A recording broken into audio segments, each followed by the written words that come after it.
The interesting thing is, in the Caribbean, it costs $2.50 for a slice of apple pie. And those are the pie rates in the Caribbean. Oh, wow. Okay. Here we go. Love it.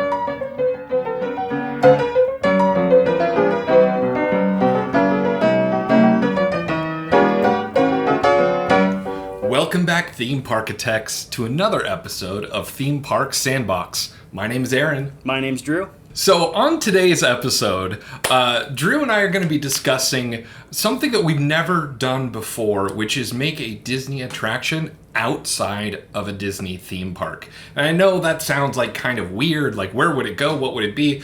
But I think we both have some pretty good ideas for that, because there exists on both the East and West Coast Disney parks a shopping and dining district. Mine is called Disney Springs. Drew's is called Downtown Disney. I'm sure you're all familiar with these big shopping complexes. There's something else that I think maybe a hot take, Drew. Disney sucks at sports. They do. They do. Both your and my sports attractions are gone. Yes, and so that's how we are going to combine these two. On my side of things, the NBA experience has closed permanently. It only opened in the summer of 2019. It closed, obviously, when the pandemic shut down the parks, and it does not plan to reopen. The ESPN zone in Downtown Disney has been closed for a very long time. We've had a few things that Disney has put in there as kind of, a way to... Stopgaps. Yeah, basically stopgaps, while they're figuring out what to do with that building. But the ESPN zone is gone. It's never coming back. So what do we do? And that's where we come in. And Theme Parkitects, we're going to make something inside of those former sports buildings on Disney property. Oh, yeah. It's going to be awesome. Drew, I'm going to go first, if you don't mind. It's been a while since we've done one of these episodes, and I feel like, I'm going to shake off the cobwebs a little bit and see how we get going. Okay. So, just a quick overview of what the NBA experience was. It was basically a restaurant with, plussed basketball-themed experiences. Okay. So you could do, various shooting shooting drills or ball handling drills. They had this cool bronze, bronze statues of various basketballs, but with the palm print of famous players to see how enormous their hands are. And, so it's it would be really cool for me as a 9-year-old who was obsessed with the Lakers and thought he was going to be an NBA player.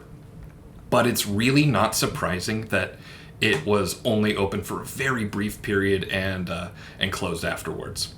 So anyway, that's the NBA Experience Center as it was. Today, it is a giant building that, in my mind, is now an opportunity.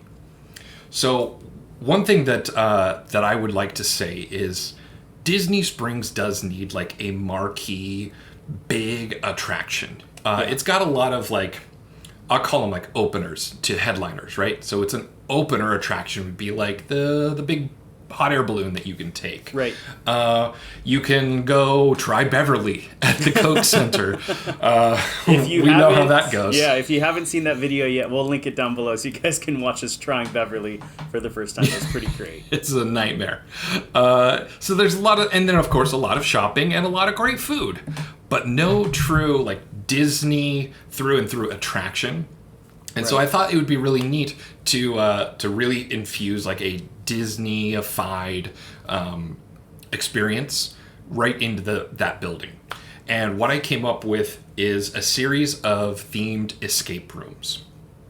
You've probably been to the Void in Downtown Disney, which is a VR experience themed around Star Wars. Right.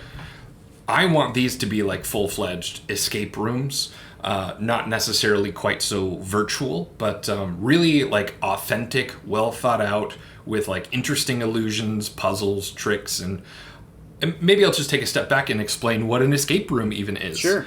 It's a series of rooms that have puzzles that you and a group, these are designed for groups of say 3 to maybe 12 people even. And they're really, really interesting because you get put in a room, you are put to a timer and say, all right, you need to go find the widget, or maybe the widget is just finding the key that unlocks the door that lets you out the other side. Right. And that's what you get to do. There are tons of escape rooms.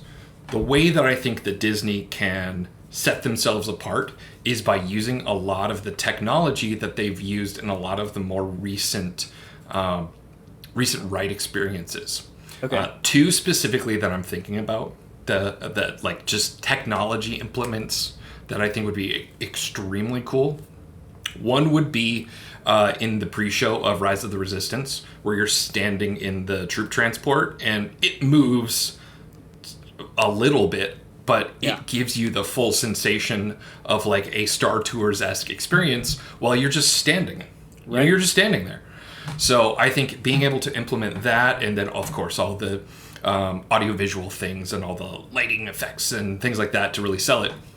The other one that I think would be extremely cool, that it really shocks me that this hasn't happened yet, is implementing the technology that we see in Mickey and Minnie's Runaway Railway with all the projection mapping and like rooms that the physical sets are like blank, but they do change. They physically change and adapt in different scenarios, and then the projection mapping will adjust accordingly.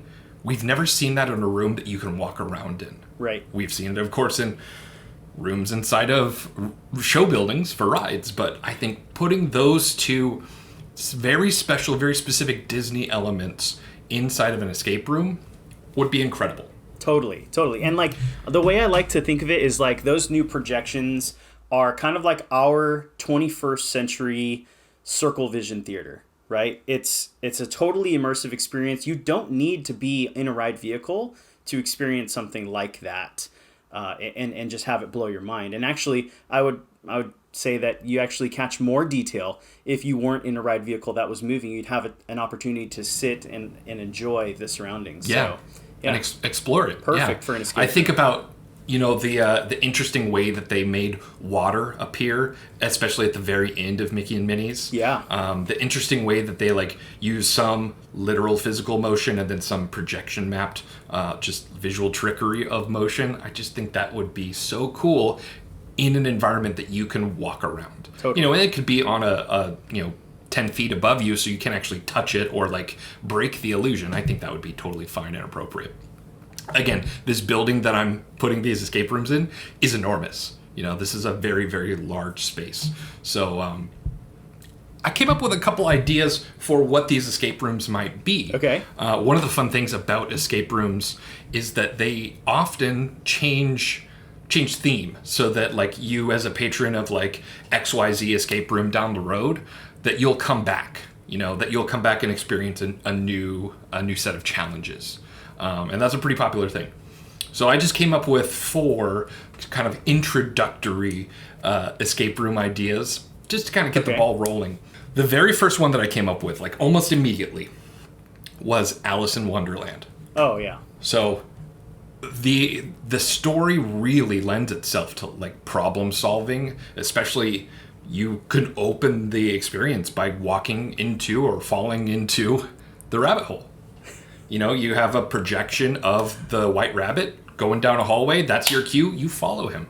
Yeah. And you go down the rabbit hole, and that's when you're in a series of rooms where you solve puzzles, you do different things that lead you to a bigger room and a bigger room and a bigger room to get the widget, to get the MacGuffin so that you can escape in a certain amount of time.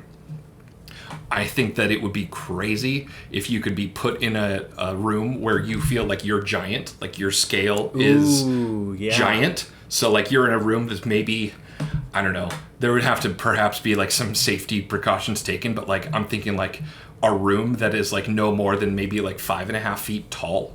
So like I'm 6'2", I would be hunched over completely. Yeah. And then once you get through that, and you like crawl through a door to get out or something, once you get through there, then you get put in a room where you feel very tiny, right? So you get put in a room that has like 25-foot tall ceilings, but all the things are scaled up. So like there's chairs and tables that you're like looking up towards, and it's like just this like crazy like it's not an illusion. These are real physical things that you're seeing, and adding in the elements of projection mapping and things changing and moving. And the other thing that I really think would be cool is adding a little bit of a guide, because one of the things in these escape rooms, sometimes you get stumped. Yeah. And so there's actually someone who's typically watching you and can help you out, can give you clues and hints. And I thought, who better to give you clues and hints in the Alice in Wonderland experience than the Cheshire Cat? Oh, yeah. So having even a projection of his face just appears, he gives you a little hint, a little like, hey, did you look in the place with the stuff and the thing? Or did you try drinking this or that? Or did you try the bottle with... And then finally you get to the conclusion of the experience, which would be that you find the key that opens the little like anamorphic doorknob character, and that like that would be like the big ending, that you like escape into Wonderland, and that's like your finale, and that's where you get your time, and your companions are all celebrating and having fun. That's amazing. I love that idea. And what's cool about an escape room as an attraction with this type of deep immersion is that you can actually kind of change the experience to whatever you want it to be. So if you want it to go slow and be a little bit more calm, you can take your time. Or if you want it to be really crazy and hectic, you can make the room change based on how the people inside are getting through the problems. You know what I mean? I think that's super cool. Because if you're really good at it, you still want to see all of those things that are happening in the room. You still want to see Cheshire Cat, even if you don't need help. So I love the idea of having multiple scenarios in which, based on how the team is performing inside of the escape room, the different elements in the room can change. Super cool. And I think that Alice in Wonderland presents a good like introductory one. It's not too scary, it's not too intense, like especially those opening scenes are not too wild, and they're pretty like cool and like mind bendy without getting to like the sort of analogies to drug use and all these other maybe not so kid friendly things in the movie. Another one that I came up with that might be a little bit more on the intense side, but I think would be like perfect for like a teenager and basically up, would be a Star Wars themed one where you are put in a trash compactor and you have to find your way out of a trash compactor. I love that. That's great. So what I'm imagining is that you start that one off in like a detention center, not unlike a Rise of the Resistance or something like that. Mm-hmm. So that's where I was thinking, using that sort of like troop transport idea where you're like in some vessel that's, the room is essentially shaking. You're not really going anywhere, but you're given the effect that you're going somewhere. And then they just toss you in a trash compactor. And they're like, yeah, a couple of rebels ended up in one of these things one time, and yeah, I don't think they made it out. But good luck. And, a stormtrooper like leaves you there. Yeah. I think that would be like super, super crazy. Another one that would be more on like the Vogue side of things, and certainly this is like Disney's thing right now, is like really pushing these brand new Disney Plus properties, would be a Loki themed escape room. Totally. This one I was very excited about because you could start the experience in like this very like dingy, bureaucratic 1970s TVA office. Oh yeah. Right. So you're in the TVA office for processing, and you eventually go and you'd be guided around by Miss Minutes, of course. Like I think maybe I made this whole experience just to be able to like literally see Miss Minutes, because I just think that'd be so cool. She's the perfect character though. She can literally show up wherever, which is wherever, fantastic. Anywhere, anytime. Yeah. Yeah. And the just an incredible voice too. Oh yeah. Like just such a perfect fitting voice. So you would go through processing, and the story would kick off because Mobius, Owen Wilson's character, obsessed with jet skis. Mobius needs you to go get him something in, XYZ coordinates of time, or maybe WXYZ coordinates of time, because you need spatial as well as temporal. Wow, weird. So you go through the actual Tempad orange portal door to get into your first experience. You are in like this like apocalyptic, crazy, futuristic thing, or just like marveled to the gills, and projection map it, give me an animatronic, give me whatever. And then you finally make your way through into another one, and you get put, and I was very excited about this, you get put in the 1990s to get the thing that Mobius needs you to get. Awesome. And the end of the experience would be that you get a coin, and that coin goes to a vending machine. And then you learn which one of the vending machine buttons to press. Like, none of them would do anything except for one. You press that one, and a little snack pops out, and you realize this whole adventure has been just to get a snack for Mobius. Because he loves the 90s, and he loves the snacks from the 90s. Oh, that's great. That's great. Importantly, no spoilers. It wouldn't actually spoil anything about the show. It wouldn't really even have Loki in it. I don't think it would need to. And revealing that Mobius likes the 90s. I mean, don't we all like the 90s? Yeah. It's true. Whether you were there or not. And then what's cool about doing something with Loki is that there's the idea of time. And like, that's with an escape room, they're always timed, and you're always either trying to get it done within a certain amount of time, or you're trying to get it in the fastest time. So there's definitely a very present element of time for escape rooms. And then also, I like the idea of you're traveling through portals, which means that you can go to different areas with different temperatures even. So you can change the temperatures of the room to make it like really hot, and then the next one can be really cold or something like that based on where you are. I love that idea. I think that's great. Yeah, I mean, with a good fog machine and like humidity in a given room, like you could just be put in the jungle suddenly, and then you get somewhere else, and you could like waft in some scent, like some smell, to be put into like somewhere else, like a forest or a cityscape or where. Like it really does lend itself to be like an Imagineer's paradise in a way, because you can just go anywhere, anytime, and it fits in the story. Totally. And I think you should end up at an orange grove at some point in time, just because I missed that scent from Soren. That's the only reason. Yeah. That's right. That's a great one. That's a great call. Yeah, I was going to say, I have one more, and I know I talked about the Void a bit ago, which is like a virtual reality experience where you walk around a room as a stormtrooper. I thought that it would be interesting to implement some VR, but I think it had to be done in the right way. It had to be done tastefully, and it had to be done where there was like story continuity to why you'd be putting a big contraption on your face, right? Right. The clear solution to this is doing a Tron experience where you put on a helmet that maybe acts as like a new identity disc, is like a whole helmet and like face apparatus or whatever, and you could experience the world of Tron. The neat thing about this would be the actual physical practical room would have to have like a few elements that would be interactable, like switches and levers and stuff like that. Right. But it doesn't actually have to look like anything. Right, because you have your headset on. You have the headset on, which masks everything for you. It, essentially, instead of the projection mapping going outward, it's going inward. Very interesting. Yeah. So you can do a couple of like really interesting things with this. I think for sure there should be a light cycle experience. So you find light cycles, which really it just means that like they lower a wall, and now like a set of light cycles are accessible. So you mount the light cycles, and they don't go anywhere, but they've got fans in front of you. So you have wind blowing on you, and you have the visual and the audio of movement. And so all they really need to do is rumble the light cycle a bit, and you've got the feeling that you're going 100 plus miles an hour on this crazy contraption. Totally.